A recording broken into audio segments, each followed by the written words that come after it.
Good morning! Second week ng aming school out of 35 days. So Monday ngayon.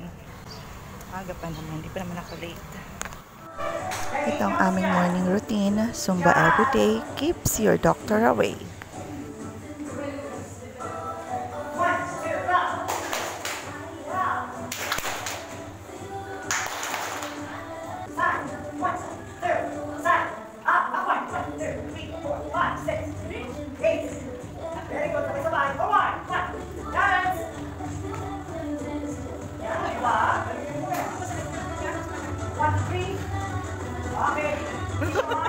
Nice lang ang aming CR. Dahil nga natin parang nung naglaong. Dahil na siya nakafix.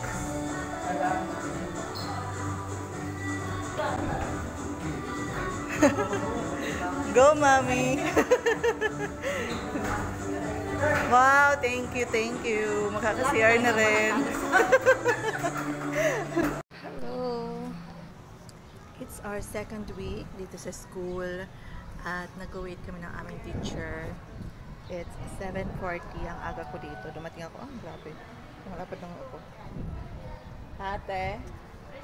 Oo, no. Ang init sa loob. Napaka-alinsangan tuwing hapon. Grabe ang pawis namin. Anyway, yung nangyari sa aming first week namin ay hirap na hirap ako pagsuot ng sinulis na karayot. Kasi yun nga, malabang mata ko. Di ko masyado maaninag yung butas. Pawisan na ako pagkatapos. Tapos, ang nakatabi ko pa ay si Mami. Siya 57 years old, stroke victim.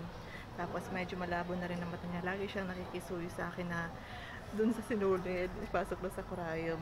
Hirap na hirap din kaming dalawa. Diyos ko po, napakahirap ng bulag. Even the cookie, they need something to step on. I bought it yesterday myself.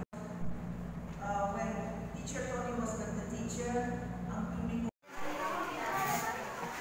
So ngayon ay nag-pattern na kami ng blouse. So hindi para madali ang pag-pattern kasi kailangan ng mat dito. Magkabukod pa lang i-pattern ang collar at sleeve din kapag tatahiin na, tsaka siya pagsasamahin. Sabi nila pagtatahi lang yan, pero hindi pala siya ganun kadali kasi may mat na involved, may art, so kailangan malakas ka. So, pang 12 days na namin ngayon out of 35 days. Yes, 35 days lang po ang dressmaking dito sa TESDA.